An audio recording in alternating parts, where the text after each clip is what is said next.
The witnesses have not been brought because the judge or the magistrate is attending official duties. Those are matters we have discussed. And since I became Chief Justice in less than 2 months, I've been speaking passionately, appealing to all the actors in the administration of justice that we must deliver efficient services to Kenyans. We must reduce the waiting time. We must reduce the backlog of cases that are pending in our courts. And there are many. They are in corruption matters. They are in criminal justice. They are in succession matters where people are wrangling over who should inherit when their grandfather or their father died. We are trying to see how we can reduce the number of years that, or the number of time that litigant waits in court. And for us in the judiciary, we are working very hard to focus on the individual responsibility of the judge or the magistrate who is dealing with the matter. And I've spent time trying to explain that let the focus be the delivery points for justice. The magistrates courts, the small claims courts, the tribunals. If we empower those and they do their work and deliver justice expeditiously, then even the work in the superior courts, in the High Court, Court of Appeal, and the Supreme Court will be less. So my vision is this social justice that cascades to the level of mwananchi. That is a bottom-up approach, that mwananchi is also empowered to take agency of themselves and realize that they can also solve their own problems. Many problems do not need to be taken to court. We can resolve them through diversion, through pre-bargaining, through court-annexed mediation, and we can reduce the number of cases that come to court, do not need to come to court at all. If it's a claim for damages as a result of an accident, I do not see why a case like that should take more than a year in court. I do not even see why it should go to court in the first place. Because if it is established somebody was in an accident, a bus, or whatever that accident involved, that should be sorted outside the court. We know what damages the courts award if one has a broken arm, whatever it is. So we are trying to build a society that is empowered to take charge of the disputes that we have, to resolve conflicts outside of the courts, and the courts become a matter of the last resort. We are also grateful to UNODC for this equipment that is going to build our capacity. We have embraced technology and automation of our court proceedings since COVID-19. I'm happy to report that we have successfully embraced e-filing within Nairobi and its environs. We are moving to Mombasa and Kisumu very soon. And this morning we have had tremendous pledges from all the actors in the administration of justice to work together to ensure that we do not falter in our quest to automate and use technology as a means of accessing justice to Kenyans. The Ministry of ICT has offered to help us establish a desk at Huduma Center as the judiciary for citizens to do their filing at Huduma centers. And to us, that is a great milestone. We have received support from all the actors to work together to expedite the completion of the cases that are pending for a long time. They are an embarrassment and a frustration to Kenyans. Cases of corruption that have been pending in our courts. That is Chief Justice Martha Koome, who also happens to be the chair of the National Council on Administration of Justice. And of course, she has held a meeting with the same and also other stakeholders in the sector, including the DPP, the police and other stakeholders. Some of the things she has touched on is there will be an office at the Huduma or a desk at the Huduma Center to help Kenyans file their cases or ease. And of course, she has talked about automation in conjunction with the ICT ministry. And of course, all sector players need to work together, as she has alluded to, in order to ensure Kenyans have access to justice. Of course, my colleague Serafina Robi will be bringing us a more comprehensive report on the same. But moving on, fugitive police officer Caroline Kangogo has been found dead. Confirming the incident, Rift Valley Regional Commissioner George Natembeya says Kangogo died of self-inflicted gunshot wounds to her head at her parents' home in Anin, Elgeyo Marakwet. Detectives have been searching for Kangogo in connection with the murder of a police officer in Nakuru and a former policeman in Juja. Detectives stated that the Nakuru-based police officer allegedly shot dead her colleague, Constable John Ogweno, on Monday, July 5th, and fled to Juja, where she allegedly killed Peter Ndwega in a hotel room. Friday morning, Kangogo was found dead at her parents' home in Anin, Elgeyo Marakwet. Confirming the incident, Rift Valley Regional Commissioner George Natembeya said Kangogo died of self-inflicted gunshot wounds to the head. Leo mwendo wa saa 11 asubuhi alienda nyumbani kwao kwa Kenyo, Anin sublocation. Na hata kuingia kwa nyumba. Baadaye akaingia kwa bafu, sababu za nje na akajipiga risasi moja kwa hapa. Alikuwa amejifunika hijab ya black kwa kichwa. So mwili wake ulipatikana na mama yake. Bado najaribu, but police bado wako on the ground. Wanajaribu kupekua waone labda kama kuna kitu alikuwa ameandika kwa mfuko. Hiyo habari tutapeana wakati inapatikana. Lakini kwa sasa ni kudhibitisha kwamba amejitoa uhai.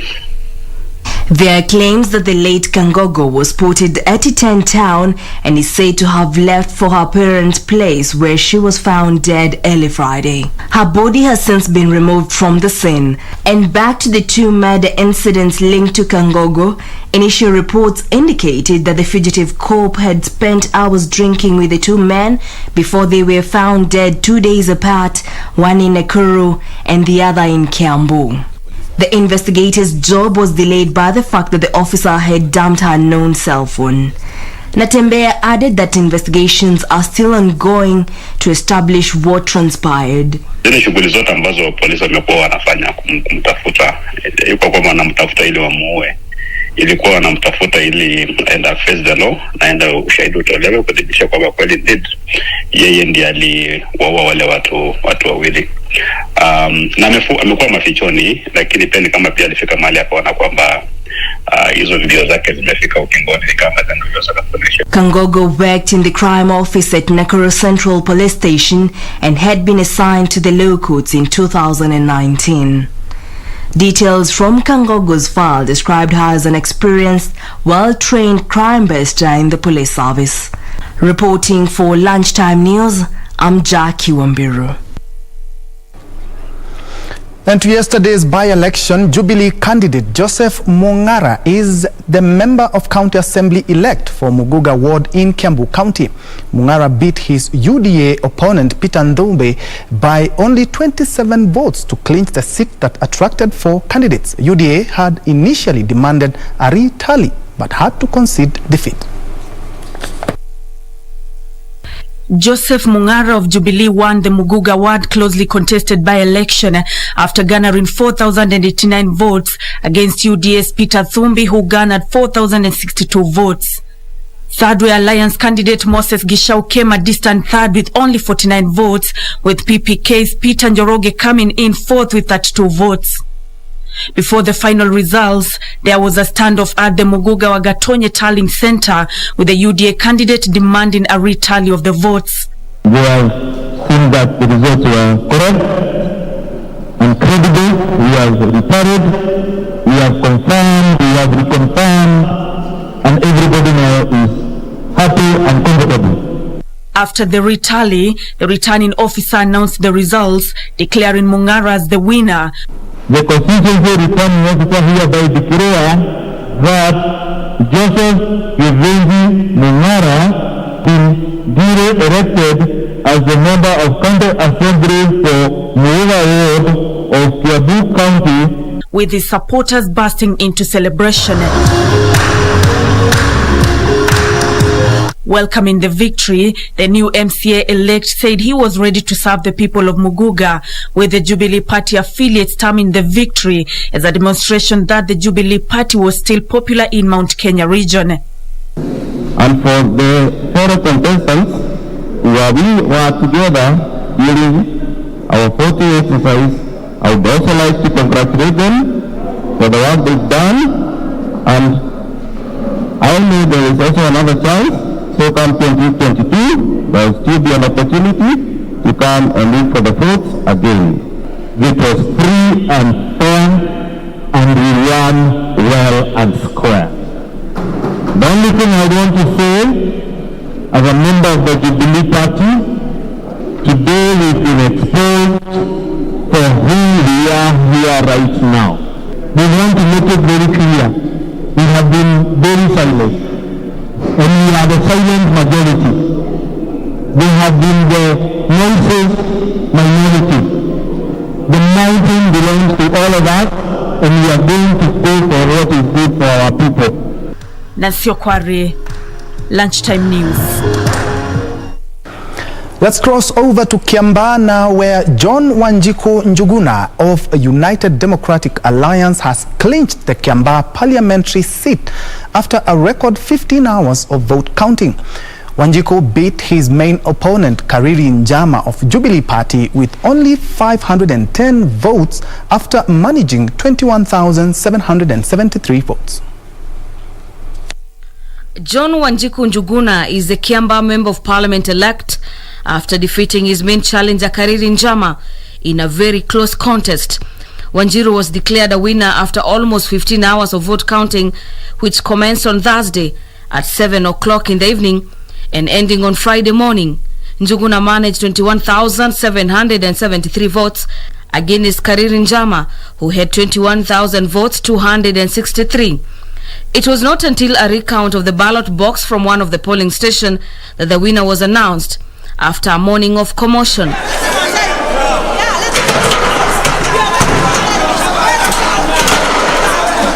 I now wish to declare Mr. John Njuguna Wanjiku the MP-elect for KIAMBAA constituency.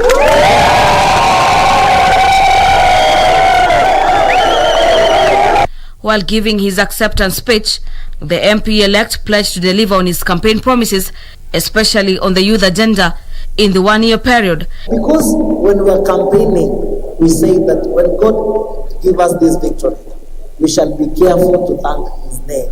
So I therefore request that we pray and thank God, because it has been a journey and God has given us that victory, no matter whatever has been. Whatever has happened. I also want to thank, my competitors, even for conceding, and I want to welcome them to this winning, because it's not about me, it is about KIAMBAA people.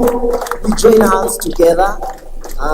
They are worthy competitors. We join hands together and build KIAMBAA together, and also thank KIAMBAA people for conducting themselves in a peaceful manner. We had a very good election, though there were a bit of hiccups here and there, but definitely their will has prevailed.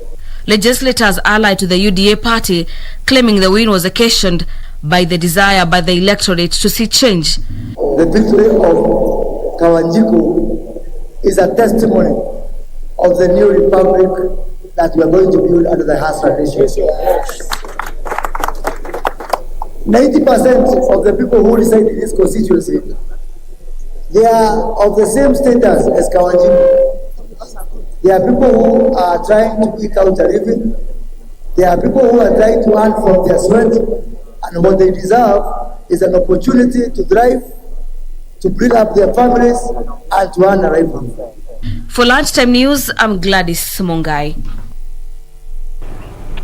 Away from that, President Uhuru Kenyatta has condemned the killing of Kenyan environmentalist Joanna Stutchbury and ordered security agencies to track down those responsible for the heinous act. Stutchbury, famous for her relentless efforts to conserve Kiambu Forest, was shot dead by unknown people on Thursday afternoon at her home. In his message of condolence to environmentalist Joanna Stutchbury's loved ones, President Kenyatta said his office greatly appreciates her contribution in conserving the environment. The head of state promised government action to track down and apprehend killers of Ms. Stutchbury, terming them cowardly enemies of the Kenyan nation. He added that his administration will not allow evil individuals to harm people, striving to make Kenya a better place. Stutchbury, renowned for her relentless efforts to conserve the Kiambu Forest, was shot dead by unknown people on Thursday afternoon at her home. Reporting for Lunchtime News, my name is Yusuf Hilo. At about 20 minutes past the hour, we are taking our first break, but I can see Enos Omothi, you're following KBC News at 1 p.m. from the Nairobi CBD. Kosovo Eka Moto, watching live from Nyamira. Far more, you're also tuned in from Nakuru. We're taking our break, but when we come back, we'll be telling you more news regarding a secret or a section of Kaya elders where they have held some of the cleansing rituals because of accidents in the road. We'll be back in a short while.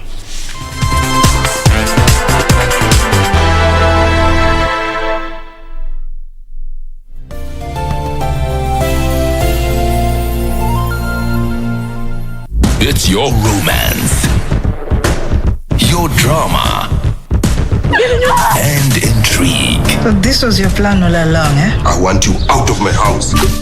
Your game. Your heroes. It's your moment with your stories. Made at home for your home. 'Cause great stories start on DSTV.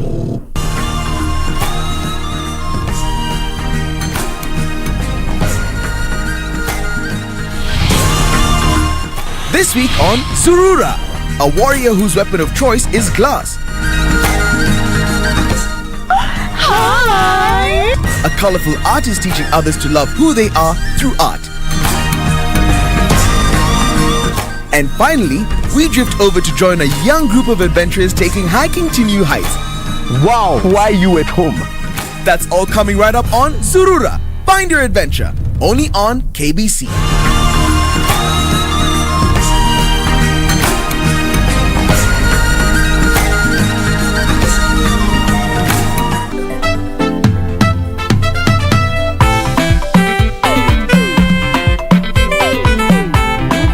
Right now, I should have a plan B. Look at me now. Rules are just like the rest of you. Useless. You nearly gave me my cordial infarction. Calm down, calm down. And what is my cordial? What is that? Heart attack. What the hell are you up to, woman?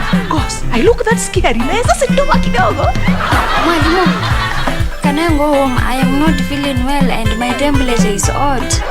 A substitute for your Angol Uchoyo, who is laughing now. Maybe Fala was right, eh? Working as a team saves the day. This is not a negotiation thing or forum, okay? Bring those papers now!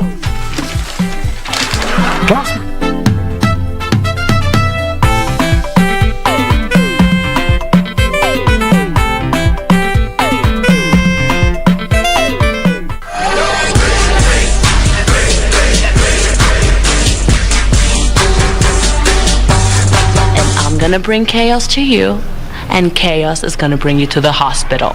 Mayor of Miami himself, Guillermo Camacho.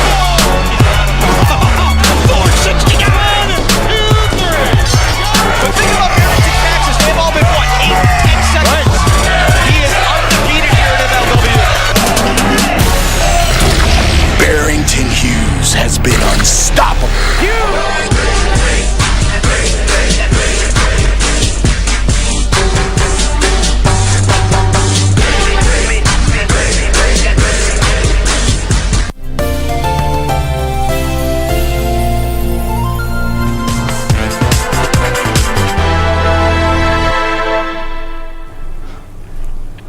Welcome back and thanks for keeping it KBC. Elsewhere, Dedan Kimathi University of Science and Technology in Nyeri has been closed indefinitely after students went on a rampage protesting a move by the administration to increase school fees. The students took to the streets to express their displeasure, accusing the university of revising the fees without proper consultations. A part of the notice put on signboard and the university official Facebook page read, and I quote, "All face-to-face teaching has been suspended until further notice. You are hereby ordered to vacate the university premises with immediate effect," end of quote. This came after students took to the streets in complaint that the fees had been doubled from 37,000 shillings to 60,000 shillings per semester, which they termed unfair. We are demanding, we are not requesting them. Wali do school fees au wafunge university. Imagine as a student in first year, semester moja, a government sponsored student analipa about 60,000. Hiyo ni kitu haifai na tunaenda kukataa hiyo maneno yote. They also said their attempts to reason with the university administration led by the Vice Chancellor Professor Dirangu Kioni bore no fruit, forcing them to turn to the street protests. Tukaenda kwa VC. Hiyo semester yenye imeisha 1.2, semester ya pili ya mwaka ya kwanza. Akasema hii maneno juu sasa hii semester tumeanza, wacha kwanza iishe, atasikiza kwa second semester. Police officers were forced to use tear gas canisters to disperse the rioting students who had started pelting some buildings with stones, as well as barricading the busy Nyeri-Nyahururu highway. Let's now head down to the coast where a section of Kaya elders has conducted a ritual cleansing of a black spot located in Kizingo area along the Malindi-Mombasa highway. The elders say many people have lost their lives in the area, with the latest being an accident which killed 15 people in April this year. The Kaya elders who offered prayers on the road marched while carrying a black hen, a red cock, and a goat, together with traditional pot filled with concoctions. They watched as a native doctor led in the ritual ceremony, commonly known in the Mijikenda as Kumboza Kilaso, meaning to remove the bad blood that was causing accidents. The ceremony included the appeasements of gods with concoction, pouring of traditional palm wine mnazi, and slaughtering of a chicken and a goat. Movement of vehicles from both sides was stopped for over 15 minutes as the elders cleansed the road, calling upon God to remove the demon responsible for the accidents. Zuma Nzai Kumbe, the chief coordinator of Mijikenda Kaya elders who led the delegation, said they came to conduct the rituals due to the accident, which is termed as the worst in the coastal region. Kwa hivyo hili ni tambiko la kuweza kuondoa ule ubaya wote wa kifo ambacho si cha kawaida. On 8th April this year, 15 people died on the spot, while 14 others sustained serious injuries after a bus collided with a matatu in the area. Beatrice Gatonyengetich, Lunchtime News. 22 Eritreans have been charged in a Maroral court with being in Kenya illegally. The accused were arrested in Kirisia Forest along Balsaloi Maroral Road in Samburu Central Sub-County. The 22 foreigners are set to be transferred to Nairobi for processing before being handed over to the United Nations Human Rights Commission.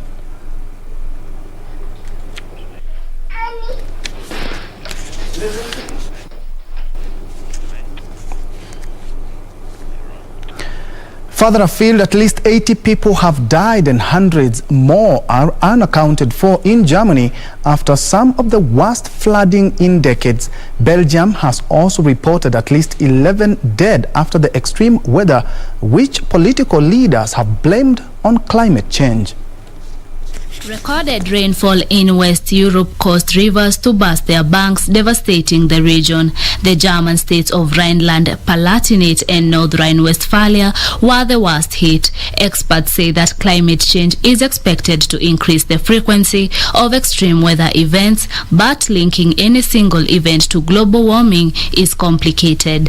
Police, soldiers, and emergency service workers are at the scene to aid with search and rescue, while helicopters picked stranded residents.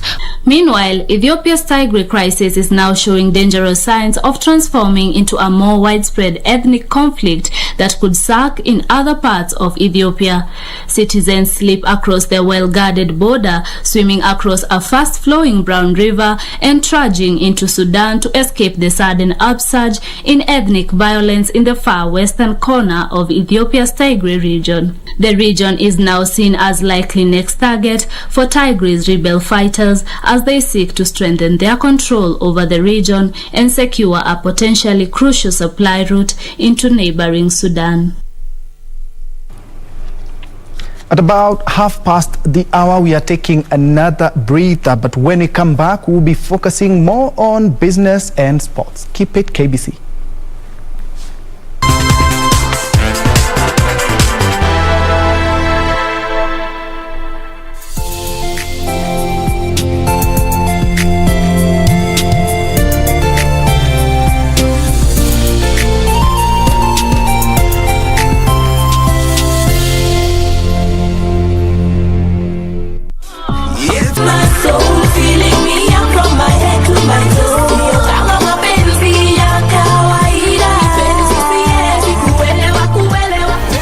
This week, the spotlight is on the musical couple, the Madengas.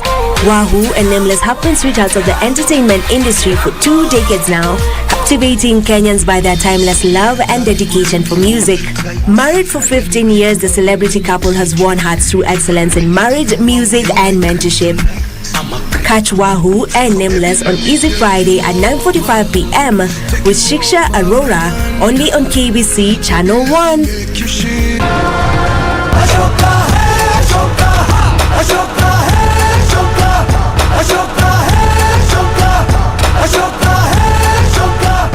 Sitakubali mtu yeyote aingilie katika mipango yangu.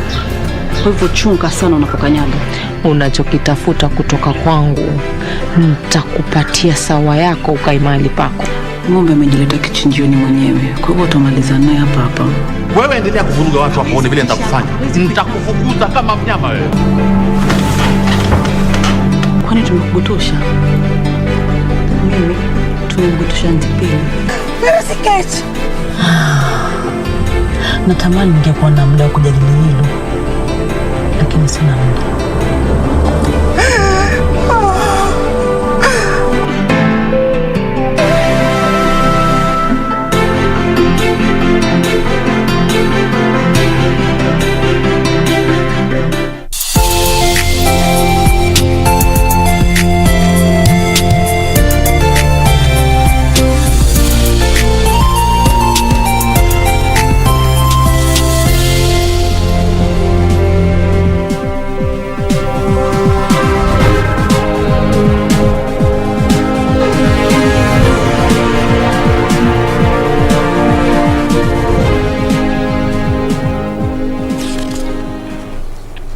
Welcome back. Moving on, the construction of a 2.4 billion shillings sugar factory in Kisii County is set to begin soon after more than 5 years of delays. The Kisii County Assembly has finally given the project the go-ahead, paving way for the investor to move into the site. The construction of the sugar mill will be constructed by the India-based Kanoria Group of Industries.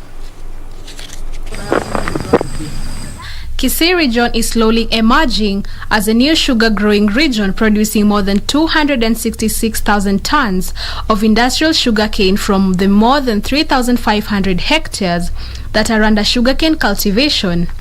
However, experts say the region has the potential to produce 1 million acres with proper infrastructure and better returns. To develop the potential of the area's sugar farming, the county government of Kisii has set aside 45 acres of land in Nyangweta for the construction of a sugar factory by a group of Indian investors and a Kanoria group of industries. The reason as to why we had been following this is that our people, the farmers of Kisii County, have really suffered a great loss due to the non-collection of non-contracted canes from the farmers of Kisii County. The idea that was mooted 5 years ago has been frustrated by bickering among local politicians, which has frustrated the investors and the local sugar farmers. The Kisii County Assembly has passed a policy to enable the governor and the Kisii County government at large to contract, to make an agreement, a contract between the Kisii County government and the investor who's going to put up the sugar factory in Nyangweta Forest. Yesterday, the Kisii County Assembly passed a motion approving the factory. According to the plans, the miller will have a capacity to process at least 5,000 metric tons of cane per day once the proposed plant is established. The MCAs gave the governor the go-ahead to construct the private developer who will put up the plant, receive and process farmers' cane and pay the proceeds. Middlemen had been exploiting local farmers by buying their cane at 1,000 shillings per metric ton from 3,000 3 years ago. Martin Joki for Lunchtime News. You can now verify authenticity of medicine at the point of purchase thanks to a new mobile app developed by a Kenyan. The app, dubbed Tambua Solutions, uses a barcode scanner to verify if the drug is genuine or not, and in the process, it is helping safeguard safety and health.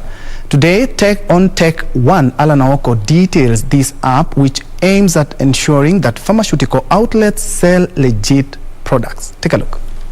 Mobile phone device has surely come a long way from just being a device that bounces transmission signals from satellite dishes like the ones you've seen behind me. Now on Tech One, we look at the trade-off between the mobile phone technology and health, as we have that reminder of how much you can use mobile phone technology for solving our greatest health issues. The World Health Organization approximates that 10% of the global pharmaceutical market consists of counterfeit drugs, but this estimate may exceed 50% in some countries. In Kenya, a media report in 2017 quotes the Anti-Counterfeit Agency as saying that as much as 40% of all malaria drugs in the market could be counterfeit.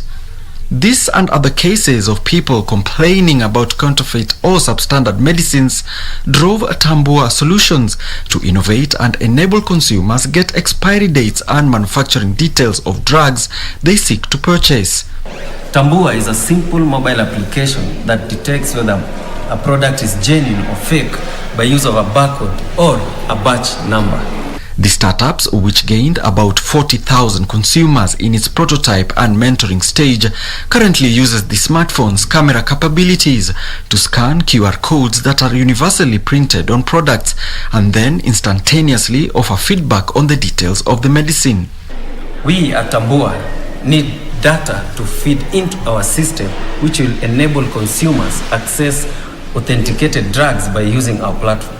The startup is working with several government agencies involved in fighting such vices, such as Drug Regulatory Authority, that is the Pharmacy and Poisons Board, to help with verification and classification. Currently, the Kisumu-based startup mainly targets merchants in Kisumu and Nairobi, but plans to expand services across the country. They say technology is the best form of problem solving except for all the others. And at least in the Kenyan space, we've seen techpreneurs coming in to solve society's largest challenges. Alan Aoko, Tech One. And the government has commenced the construction of a mango processing plant in Tana River to boost mango production in the country. The 200 million shillings factory, which will be managed by Coast Development Authority, is expected to reduce mango post-harvest losses and generate employment opportunities for the locals. Tana River is one of the country's mango growing regions, with farmers grappling with post-harvest losses due to lack of a ready market for their produce. To reduce post-harvest losses, the national government has commissioned the construction of an integrated 200 million shillings mango processing plant in Hola. Lakini kwa ujumla, factory hii imekuwa ni kitu tumekuwa tukifanyia msukumo sana ili iweze kuwasaidia wakulima kuendeleza soko lao. The plant has a capacity to process 30 metric tons of mangoes a day. Capacity of this machine is that it can crush 1 ton of mangoes per hour. Coast Development Authority says once complete, the plant will employ 30 people directly and an additional 2,000 indirectly. Ambao kwa serikali imechukua na maembe ambao kwa tunaweza kuvuna hapa, hatuhitajiki tena kusafirisha mpaka Nairobi na sehemu zingine. Kama vile mnavyojua, wakulima hapa hawana magari, wakulima ni maskini. Mango processing factory is expected to spur mango value addition in the area, as it will be upgraded to a multi-fruit processing plant once it starts operations. Hii ndio mwanzo. Tunataka kuhamasisha serikali ili wawekeze zaidi pesa ambao kwa tunaweza kupanua factory hii ili kuchukua maembe yote ya Tana River. Farmers have been encouraged to increase mango production to ensure the factory has a steady supply of raw materials. The facility is part of projects being initiated by the national government in the area that will also include construction of tanneries and cottages in a bid to reduce poverty and income inequality in the region. Ben Troy Njue reporting for Lunchtime News. Now, cassava has been labeled as a poor man's crop in many communities, which has seen it shunned by some consumers. But a section of farmers in Busia County are changing the perception through commercial cassava farming. Here is our reporter Ben Troy Njue with the details on this week's edition of Farmwise. Busia County are ditching maize farming in favor of cassava. Wakati tulianza kupata soko ya mihogo, mimi kama mkulima nilinufaika sana, sababu wakati niliuza cassava cuttings ilinifanya nikapanua mawazo, nikanunua hii shamba mahali tuko. They say earnings from maize farming are very low and cannot compare with income from cassava.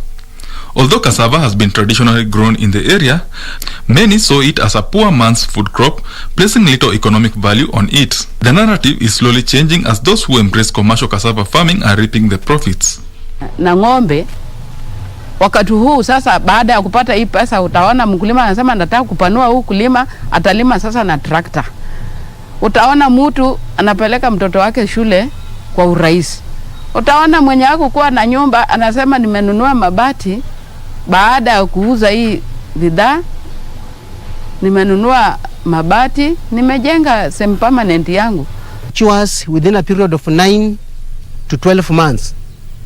You have food on the table, you have money in the pocket. With increased production, value addition initiatives have been started involving production of cassava flour. Unga ya mihogo tunachanganya na ya ngano kidogo kwa sababu ya kuongeza hiyo elasticity yake, na tunatengeneza chapati, tunatengeneza mandazi, tunatengeneza crackers, na pia mihogo yenyewe inaweza tengeneza crisps.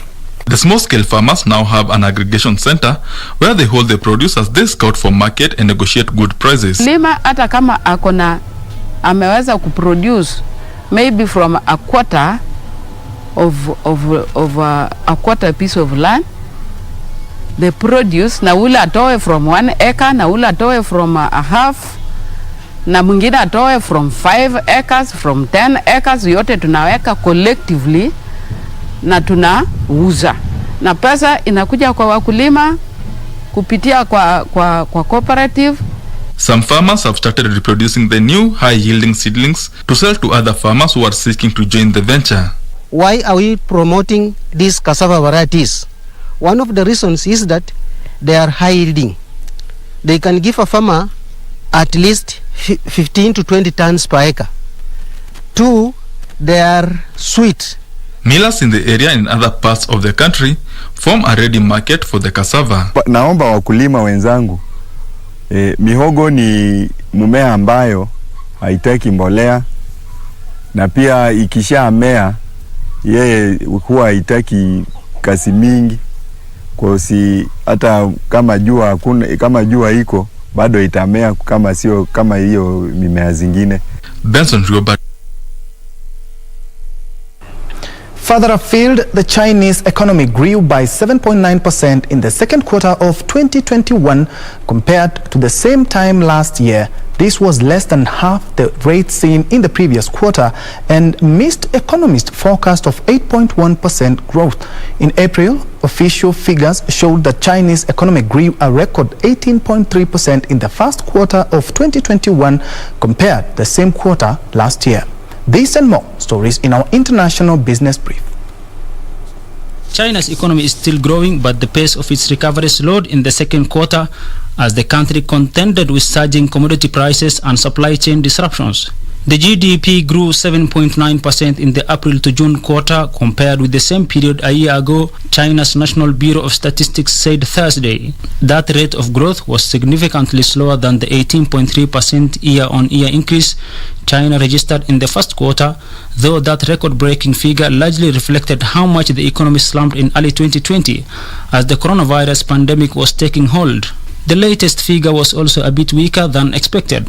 Meanwhile, the US will start paying monthly child benefits for the first time. The country has some of the highest rates of child poverty in the developed world. Monthly payments of up to $300 per child are set to start hitting American bank accounts from now till the end of the year. Some Democrats have praised the newly expanded tax credit, with anti-poverty advocates hoping such a program temporarily will lay the groundwork for longer-lasting change.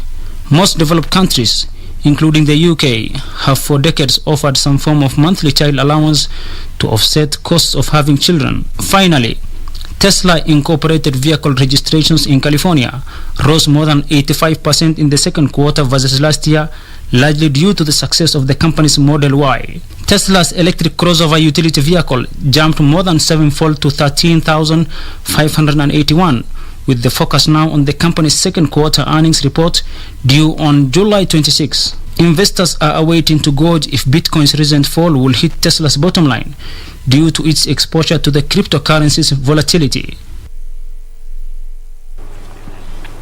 And back home, the phenomenal wild beast migration here in the country that involves movement of hundreds of thousands of wild beast zebras and gazelles across the Masai Mara National Reserve and the Serengeti National Park ecosystem in Tanzania has begun. The migration that is mainly motivated by the search for pasture sees over 200,000 wild beasts killed by predators, injuries, or even exhaustion, as Irene Mchuma Odim narrates on this week's episode of Magical Scenes.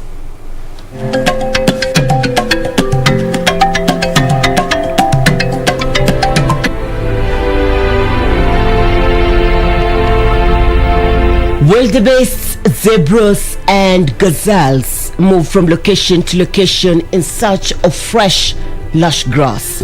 It's during this time of the year between July and August that we all look forward to as we experience this great spectacle. I think the month of July was off to a slow start. Everyone, every potential traveler was waiting for word on migration, which unfortunately delayed by a few days, but as of yesterday we've had a few groups of the wildebeests crossing over at Sand River. Other than the wildebeest migration spectacle, Mara is also home to other wildlife such as the Big Five. It feels like family, it feels like home. It's just been the best honeymoon ever that I can imagine. It's heaven on earth. So if you haven't come, you should definitely come. Time like this, we have many international tourists coming in because of course the vaccines have come in and the country is now open, so we're really excited for that. For some, the Mara is not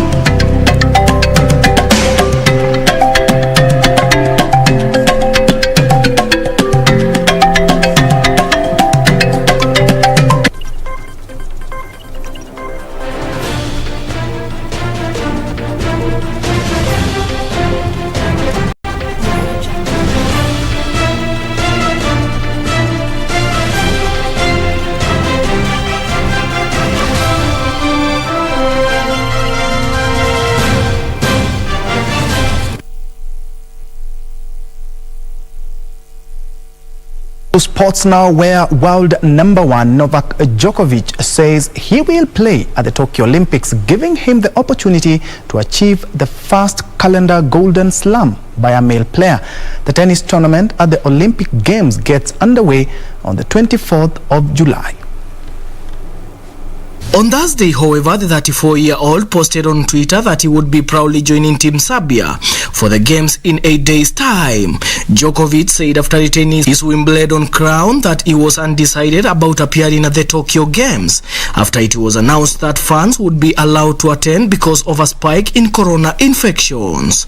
The world number 1 lifted his third title of the year at All England Club a week ago and is now on course to try to complete tennis Golden Slam. He needs to win gold at the Tokyo Olympics and take the US Open singles title in September to become the first male player to achieve the feat. Germany's Steffi Graf is the only player to accomplish a Golden Slam, which she achieved in 1988. Earlier this week, British number 1s Johanna Konta and Dani Evans withdrew from the games because of positive COVID-19 tests, while Swiss legend Roger Federer and 3-time Grand Slam winner Kerber have also pulled out. The tennis tournament at the Olympic Games get underway 24th July. Daniel Mwendwa, Sports.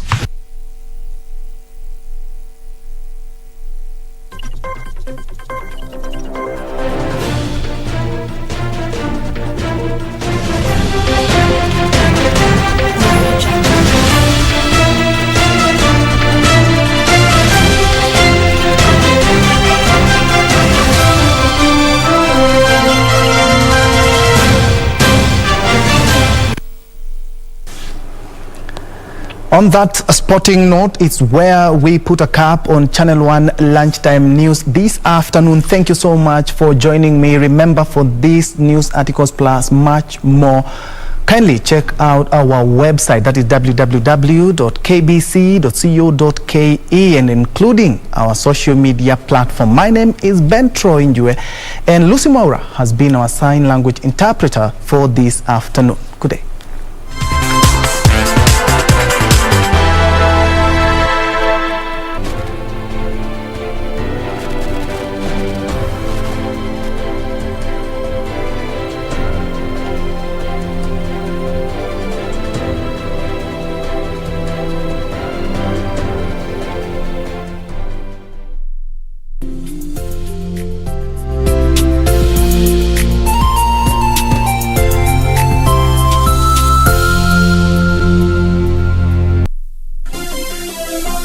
Vera Beauty College.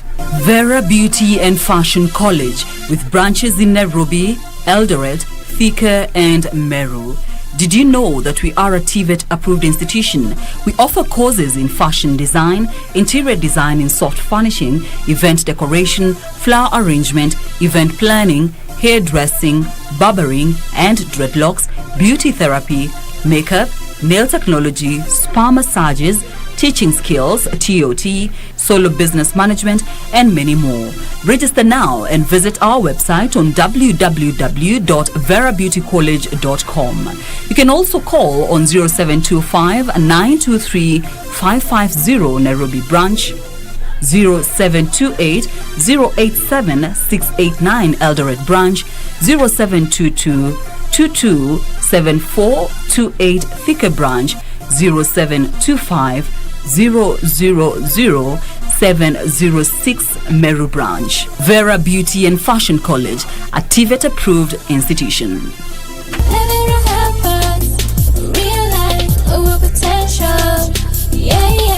To get Psalms chapter 56 verse 8, dial star 811 star 963 hash.